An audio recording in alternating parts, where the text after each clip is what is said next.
أعوذ بالله من الشيطان الرجيم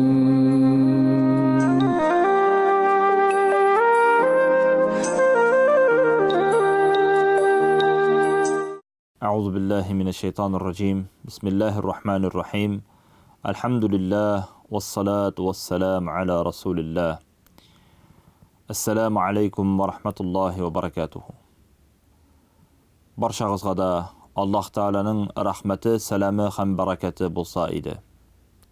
Мұхтарам, ғазиз қардашларым, біз өзіміздің тәфсир дәріслерімізді дәвам етеміз. Біз бүгін сіздің білән бик шетіріклі мәсьәләгә қағылабыз. Шетіріклі сүрәні узабыз.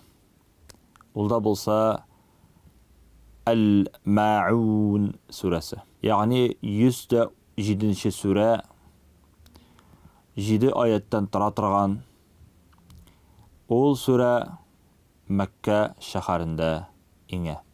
Бисмиллахир-рахманир-рахим. Арa'айта-аллазі юказзибу бид-дин. Фазалика-аллазі яду'у-л-ятим. ولا يحض على طعام المسكين فويل للمصلين الذين هم عن صلاتهم ساهون الذين هم يراءون ويمنعون الماعون.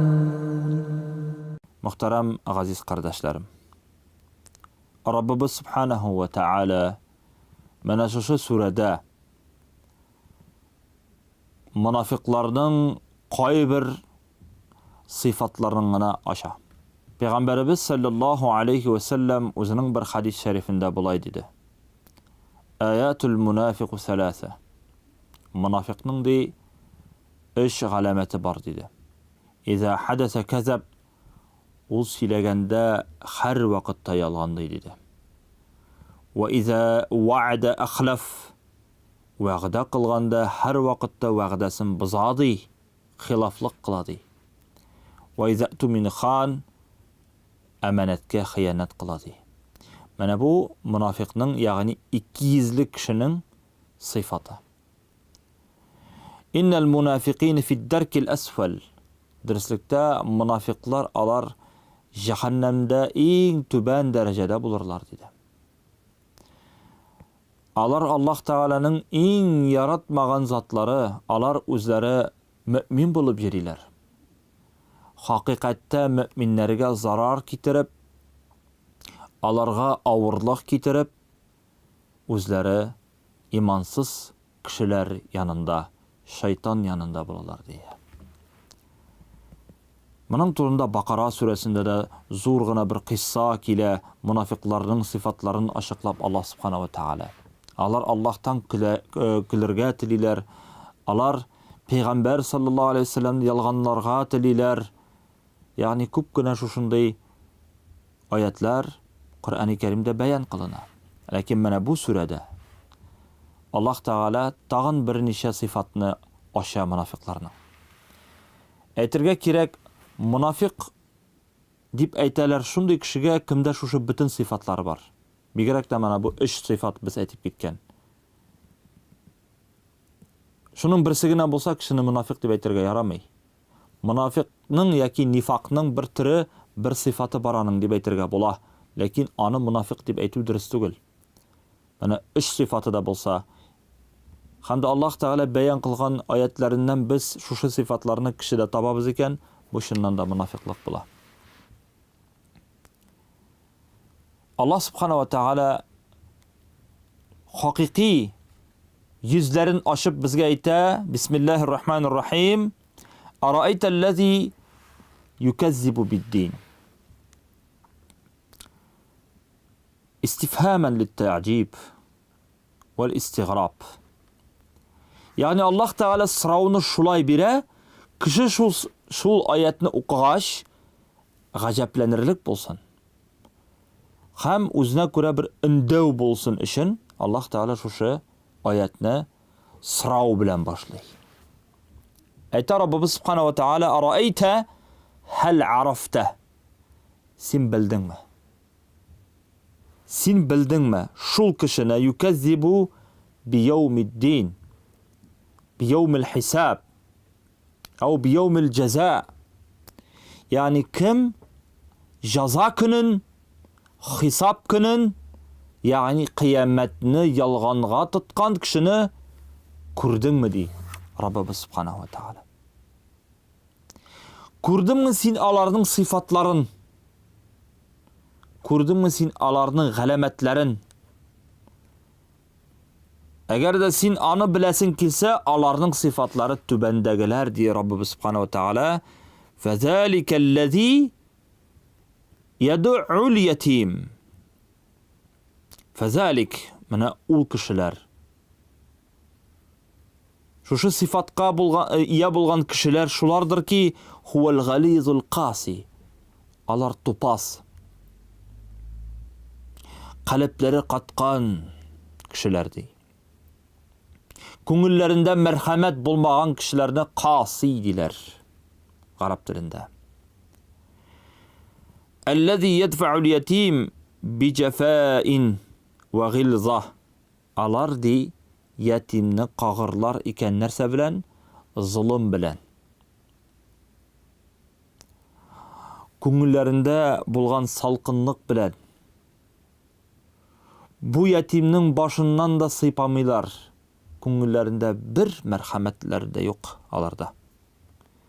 Күңелләрендә бер бертик мәрхәмәт юк бу кешеләрдә. Ә белгәнебезчә, Аллаһ Тааланың рәхмәте булыр шул кешегә, кем үзе мәрхәмәтле була белә. Язлимуху, аңа зулым кыла, аңа авырлык китерә, гаделсезлек күрсәтә. Ва ла ю'тиһи хаккаху, аның хакын бирми, түләми. Һәм Раббыбыз Субхана ва Таала тагын бер сыйфатны ачыклый: "Ва ла яхудду аля таамил мискин." Ни кадәр дәһшәтле аят. Бу кеше үзе дә хәйр гамәл кылмый. Яхудду дигән сүз этәрми кешеләрне, шакырмый. Русча әйтмешли, не побуждает. Кызыксындырмый. Ул үзе дә ярдәм итми. Һәм башкаларны да шул ярдәм итүдән ваз кичтерә.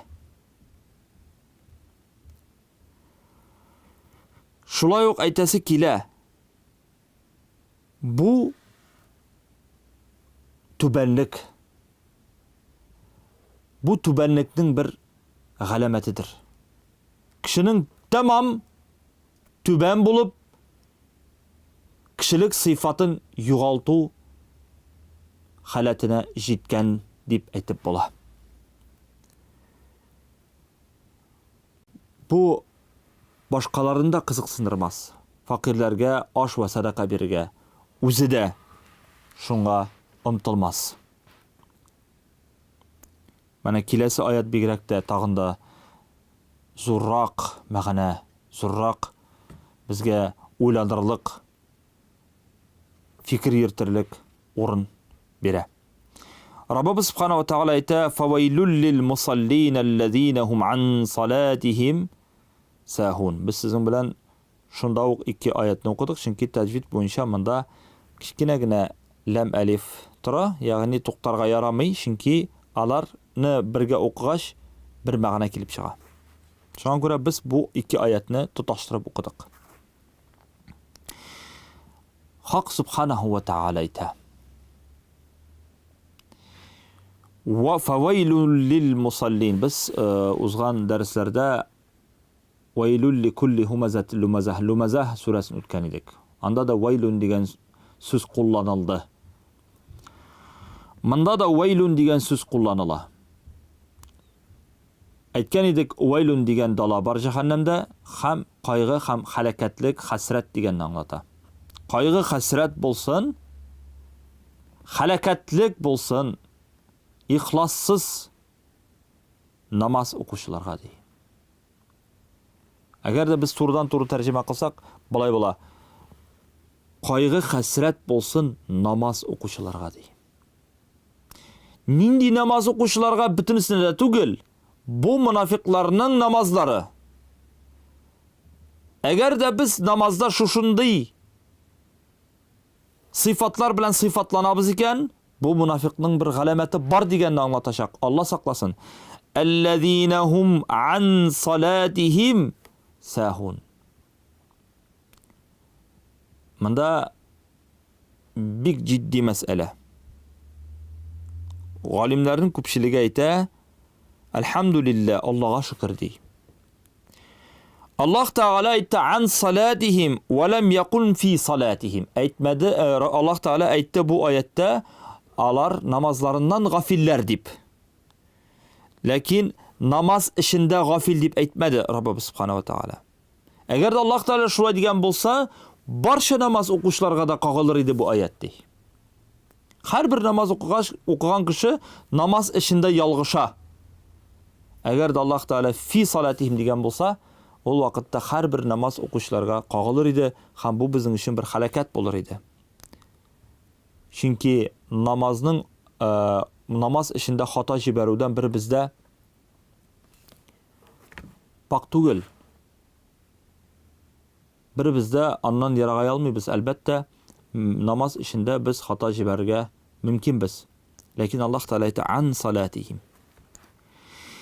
Ягъни намазларыннан гафилләр. Нинди гафиллек турында сүз бара? Аллазина хум ан салатихим сахун. Вакытында укымадылар булар намазны. Кичектиреп укыдылар.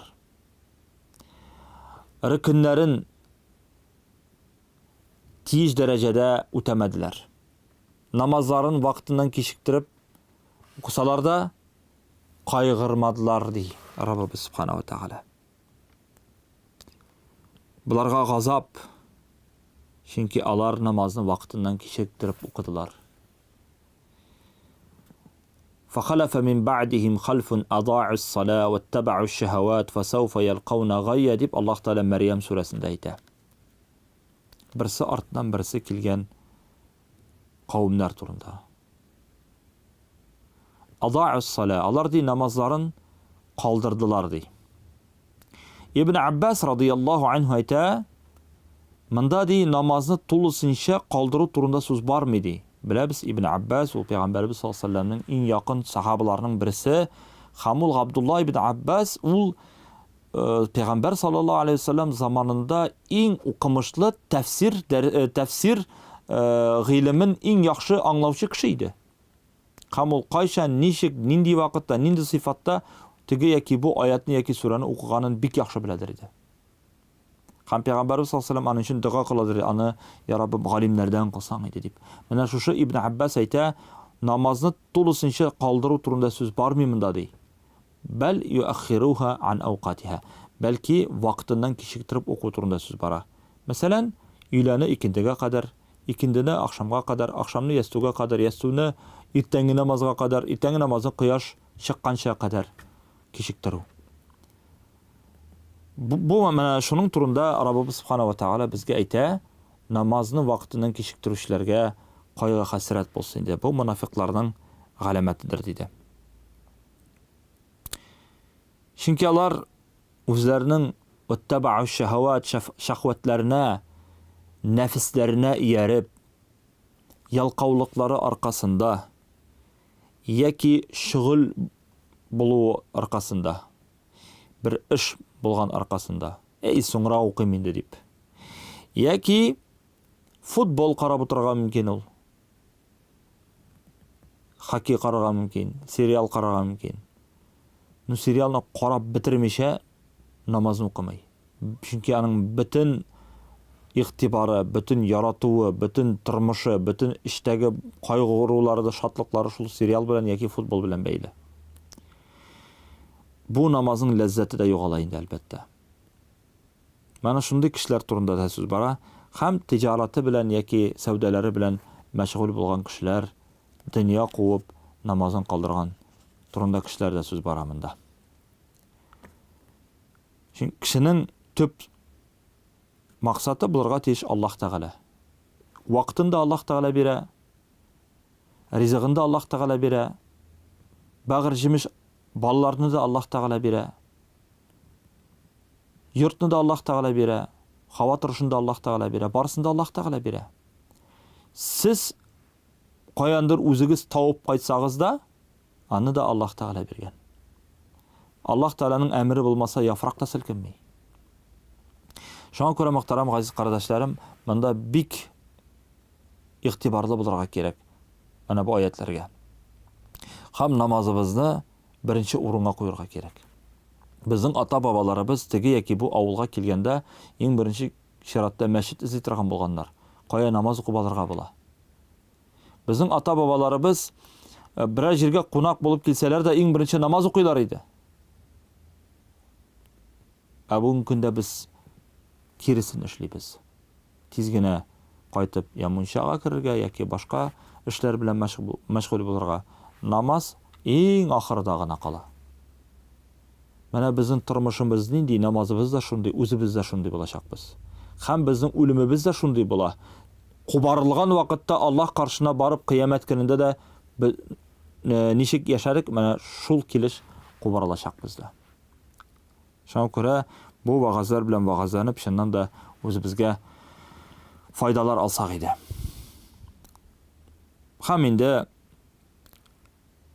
Аллаһ Тәгалә тагын бер сыйфатларын ачыклый. Аллазина хум юраун. Ягъни бу кешеләр намаз укыган вакытта аның хәтта савабы буламы, булмыймы? Калдыргач курыкмыйлар Аллаһ Тәгаләдән. Калбы борчылмый, иманы зәгыйф.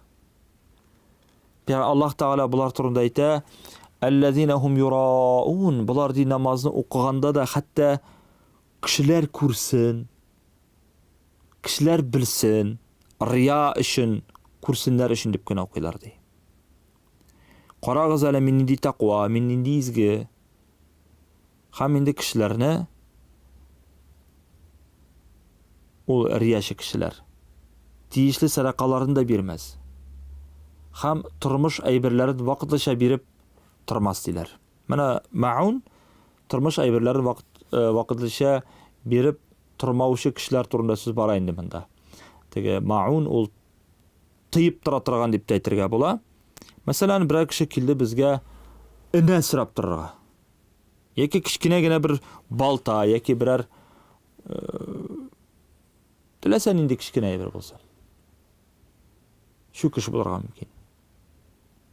Алар хәтта күрше килеп сораган шу кешне дә, кичкенә энәне дә бирмиләр. Менә шушындый сараннар алар. Күңелләрендә кешелеклек сыйфаты юк диярлек. Юк түгелме, андый кешеләр юк түгелме? Бар бит алар. Һәм менә шуның турында Аллаһ Тәгалә безгә әйтә дә инде.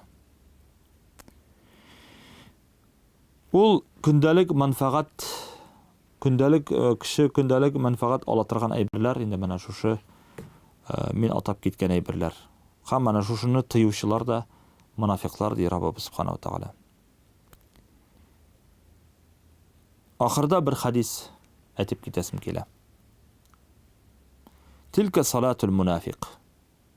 Пәйгамбәрбез саллаллаһу алейхи ва саллям бу сүрә турында әйтте.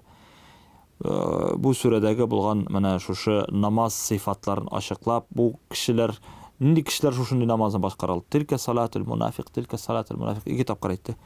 Бу мунафиклар намазы. Бу мунафиклар намазы. Алар намазны укыганда курыкмыйлар калдырудан. Калепләре борчылмый, иманы зәгыйф. Һәм инде кичектереп укыйлар. Кеше күрсен дип укыйлар. Булар ди утырган вакытта юракы бу шамс кояшның кояшка карап торалар ди. Кояшның ахырына кадәр төшеп китүен. Иза канат байна карни шайтан. Шайтанның карны дигән сүз инде ул шайтанның мөгезе чыкканчы ди. Ягъни кояш байган вакытта шайтанның мөгезе чыга диләр. Һәм инде кояшка сәҗдә кылучылар кояшка сәҗдә кыла. Һәм инде анда шайтан басып тора. Алар шайтанга сәждә кыл, киби булалар ди. Шайтанга сәждә кылган киби булалар ди. Қама фанақара арбаан. Шунда ук ди, кояш килеп инде менә хәзер баткан вакытта бу тиз генә турып намазын тиз генә укый да. Әле фанақара дигән сүз ул теге безнеңчә әйткәндә тауык шукыган кебек тиз генә укый. Икенде намазын һәм генә Аллаһ Тааланы зикр кыла, ләкин бу зикрның бер нинди файдасы юк. Чөнки намазның ләззәте юк, намазның әһәмияте юк. Аның укыган вакыты инде макрух вакытында укый. Кеше ондай намазны менә без кайсы вакытта андый намазны укый ала. Мәсәлән, әгәр дә ул сәфәрдә икән, карый тахарат урын алырга юк, таяммумда алырга мөмкинлек юк. Вакыт чыгып килә, караса тегендә мәчет тиз генә кояш батып килә, тиз генә тахарат алып намаз укып, борчылып, зикрләрне тиз дәрәҗәдә кылса, бу өчен хак мөселманның сыйфаты. Ләкин махсус рәвештә утырып, көтеп, менә шушы вакытның чыгуын яки вакытның ахырына якынлашуын, бу инде чыннан да мөселманның сыйфаты түгел. Аллаһ Таала шул сөйләгәннәр белән гамәл кылырга язсын. Ассаламу алейкум ва рахматуллахи ва баракатуһу.